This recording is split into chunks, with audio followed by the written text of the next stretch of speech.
And welcome back, ladies and gentlemen. Now, folks, looking at the whole situation that we're facing in America with the loss of the Second Amendment and the gun paranoia that has been presented to not only the American people but also to the people of the world, what we have to understand here is that the problem is not that of too many guns. The problem is that of not enough guns.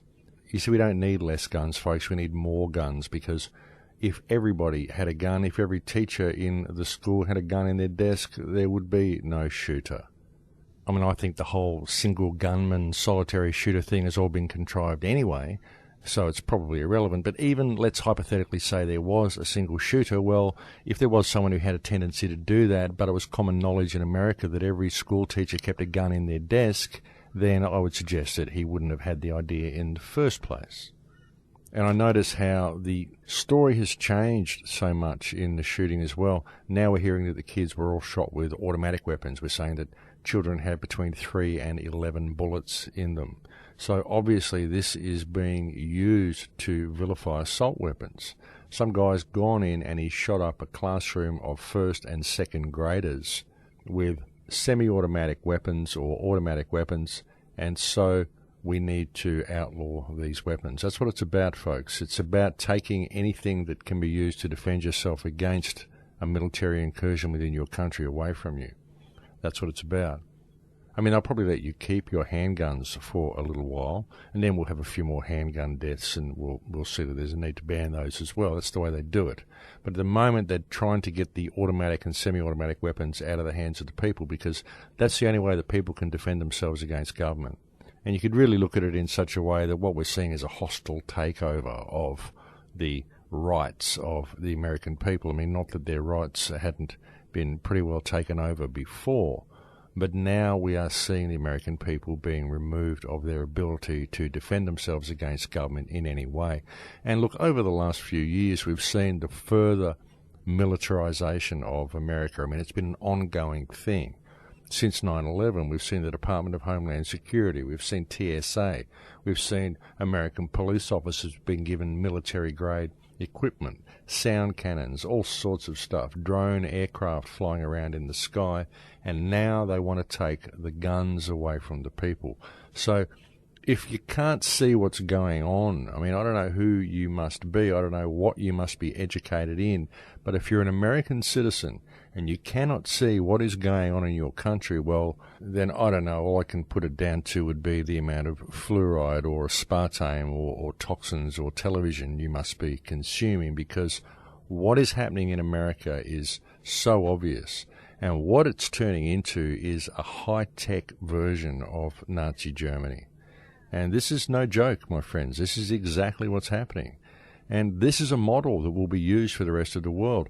I've said so many times that what we're going to see is a complete split of culture. We're going to see the complete elimination of the middle class, and we're going to see the very rich and the very poor.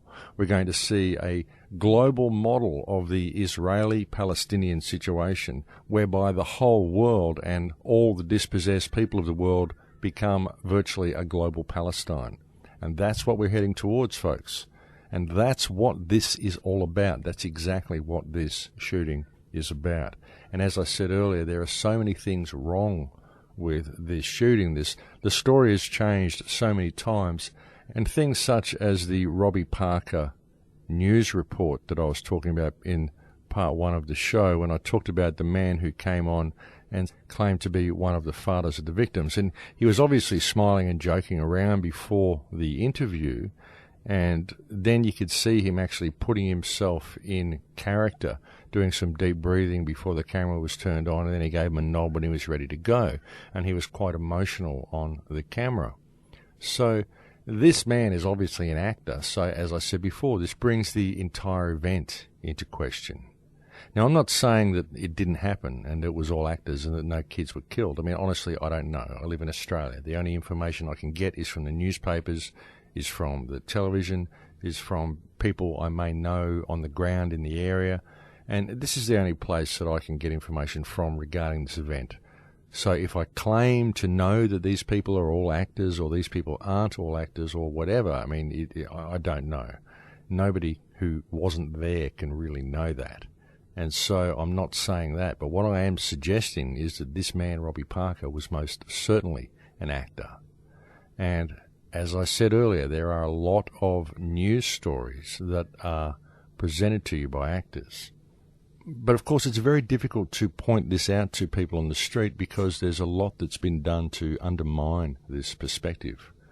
You know, if you really start pointing out that people are actors, you'll find that there is a lot of counterintelligence on the internet which will tell you that everybody is actors. It's all actors. The whole thing is actors. Every global leader is all actors. And in fact, it's all the same people. They all come from the same family. See, this is what counterintelligence does, folks. It gets snippets of truth and then it embellishes it to the point where it's easily disprovable and it becomes completely unbelievable. There's people even suggesting, one person in particular, who is suggesting that the Australian Prime Minister, Julia Gillard, is actually an actor and that the role is being played by Jodie Foster. This is why Jodie Foster hasn't released any movies lately. Of course, Jodie Foster's actually working on movies at the moment, which are due to release this year, I think. So we're to assume that this woman flies back and forth from LA, the 16-hour either-way flight, a couple of times a week in order to put on a suit and makeup and ear extensions and pretend that she is the Australian Prime Minister.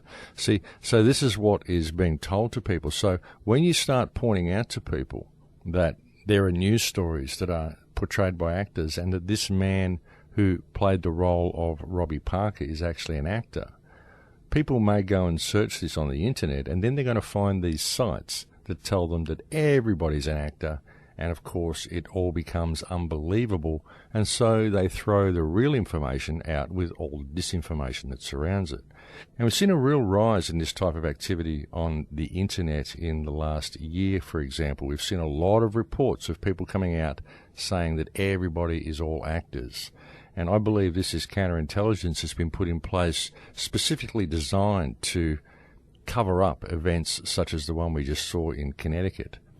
Like I said, I'm not saying that all the victims in Connecticut were faked, that it was simply wagging the dog and that they're all actors, because I'm not in a position to know. I'm not in a position to make that call. But what I am saying is that the man who played the role of Robbie Parker is almost certainly an actor, and so that must bring the entire event into question. And when you see the media hype that has been created around this event, and that must have been pre-planned because there's been so much of it, we have literally seen the media go into overdrive to remove the guns from the American people. And this has happened hot on the heels of this event, indicating that this has been long planned and it is being very well orchestrated. And I believe the disinformation campaign and the counterintelligence campaign that I've seen conducted on the internet in the last year, claiming that everybody is actors, has been done specifically to create an air of ridicule around anybody who is suggesting that there may have been actors involved in this event. That's how counterintelligence works, folks. It's very important to understand that. The counterintelligence does not just involve the circulation of disinformation and false information. What it usually does is take real information and then surround it with disinformation and embellish it to the point where it becomes non-believable and easily disprovable. That's how counterintelligence works. You can put out false leads and red herrings and all this sort of stuff. Sure, they do that as well.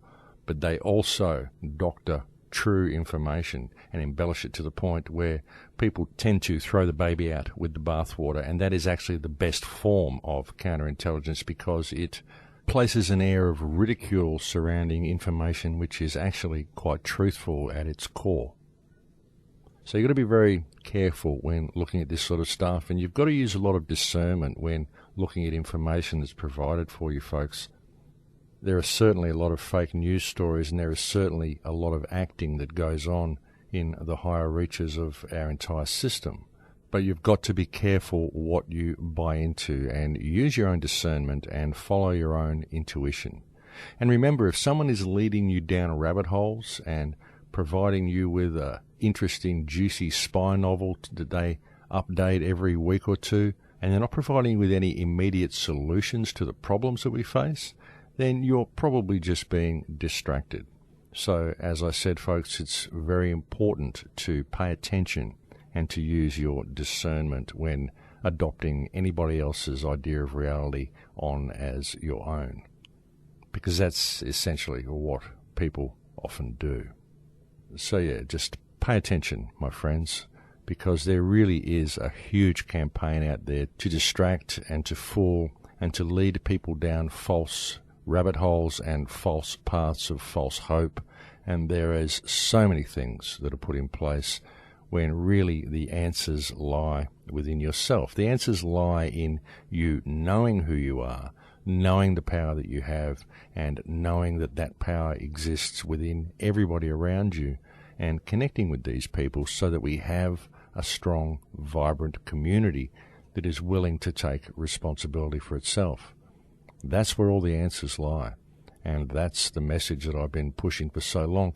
And even with the situation that we're facing now with the guns, folks, the American people can still see that this is a breach of trust.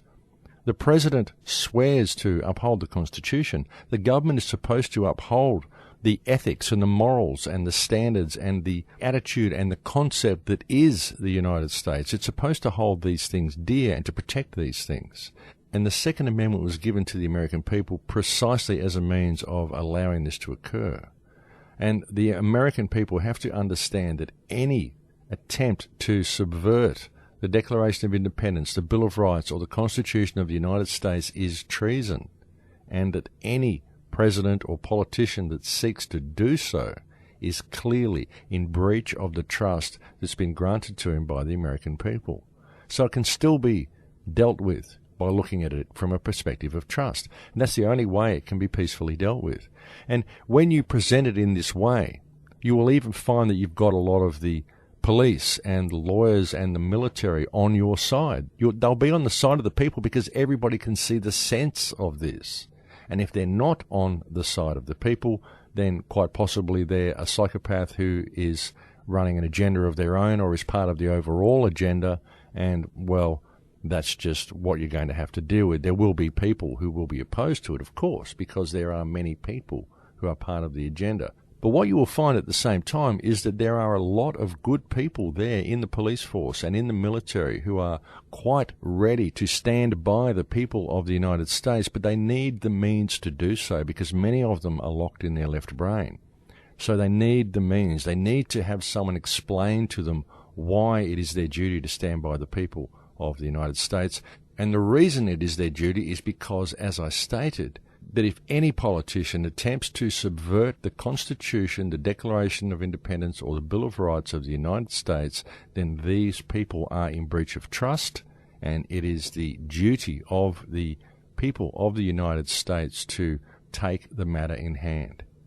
And in situations of extreme crisis, such as that which the United States is currently facing, it is the duty of the people to restore the Republic. And it's a big ask, folks. I know it's a big ask. The question is it going to happen? I mean, the United States have already put so much in place. The United States government has got so many means of bringing down the hammer on its people now. It's quite frightening in many ways. There's any number of foreign troops, of course, that are always stationed within the United States. These can always be called to stand against the American people if the US troops don't do it. But I believe the US troops will eventually stand for the people, and I believe many of the police will do it as well. And I truly, honestly believe with all my heart that the remedy to the situation lies in an understanding of trust. It still does. There is still hope.